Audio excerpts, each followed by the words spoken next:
Hi and welcome to Thete Gaming. In this video I'd like to discuss enhancements in the new 3rd edition of Age of Sigmar, officially released this weekend. On the face of it, they just look like a set of abilities for your army that were there in 2nd edition, but have just been randomly collected into something called enhancements. But there are some important differences as well, and this is also going to be a precursor to a request. So someone asked for a look at examples of army list building for the new edition, and an army list building is massively different. So I will be doing a video on that next, in a couple of days I think. But there are a couple of features I want to explain first. So enhancements is the collective name for the following 5 things. 1, command traits. You know, we've got these, we've had these before. You give a command trait to your general. You can't give more than 1 to your general, and you can't give 1 to one that's not your general. Secondly, artifacts of power. You can give 1 of these to an eligible leader. Again, nothing new there.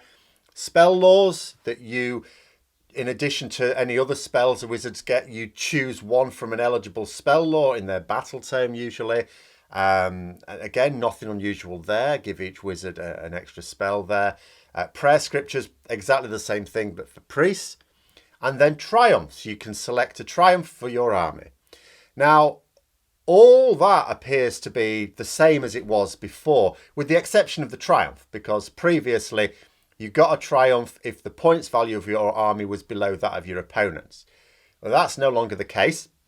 So as I can tell, you get nothing for underspending, unless I've missed something. But in this particular case, certainly both players select a triumph. In addition, you don't just choose it just before the game, because normally the way it worked before, like I said, is you got the triumph if your points value was lower. So you had to choose it just before the game. So when you were choosing it, you would know what army you were facing at the very least, if not the battle plan you were using. Now it's not. It's like you're automatically going to choose it. It's an enhancement. The idea is you make your army list, you create your roster, then you choose your battalions, which I'll go over in the next video. Then you choose your enhancements. So it's the implication here is that it's part of your army. You work it out with your army list ahead of the actual game. So you need to choose the triumph that on balance is going to be best for your army. Now, that's just one difference. There are a few others. Enhancements is one area of the rules, I will say, first of all, where maybe the wording's a little clumsy. I think the way they have presented the rules, they promised that the rules would make things a lot clearer in this edition, and that is certainly true. There are a few clumsily worded things. Like, for example, it talks about enhancement can't be taken by unique units unless otherwise stated. Now, obviously, battle tomes state that you can give a spell or prayer to a wizard or priest as appropriate, so that's fine. So if you've got like a special character that's a wizard, you know, you can still give them the spell from their lore because it says you can. But it's poorly worded, because I think it would have been better, certainly less messy, if you put that restriction specifically in the rules for command traits and artifacts of power. Because there is something that may be unintended with their wording of it in this way, but I'll come to that at the end if I remember. But anyway, those are the enhancements.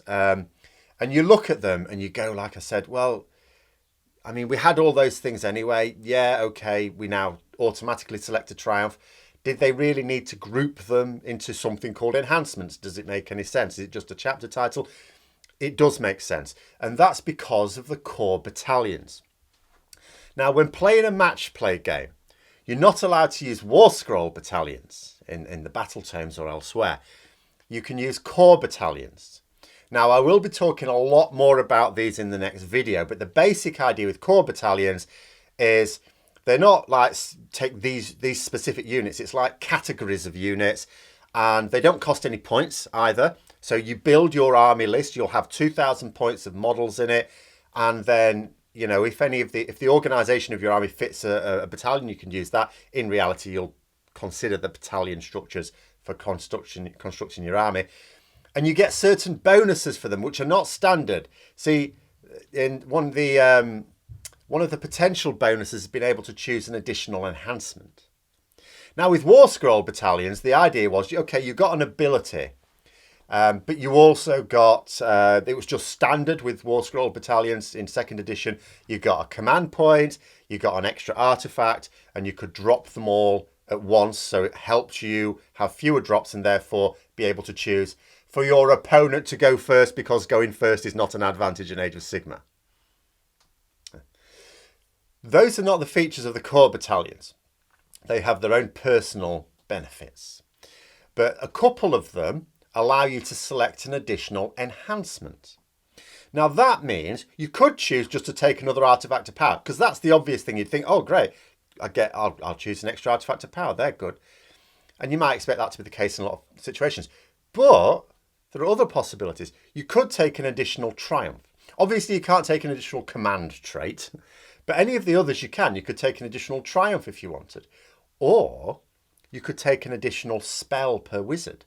So for example, when you're selecting your spells, might be nice for wizards to have both a spell that's useful against enemy units, but often to start with, you might be out of range of those. So make sure you've got one that's useful for buffing your own units as well. Which sometimes is the case anyway. Sometimes your wizard on their War Scroll has one that's useful for buffing your own units, and another one that you then pick one that's more aggressive. But maybe you don't, so maybe you can use this to do that. Or maybe there are some good niche spells. You know, something that may not even be used in the whole battle, but if you get the opportunity to use it, really good, but you just may not need it.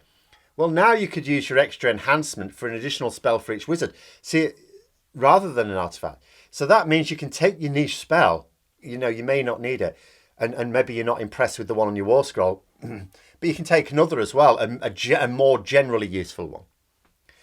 And as you know, assuming, as I say, the wizard doesn't have one on their profile, so that can be quite useful. Obviously the same for prayers, really.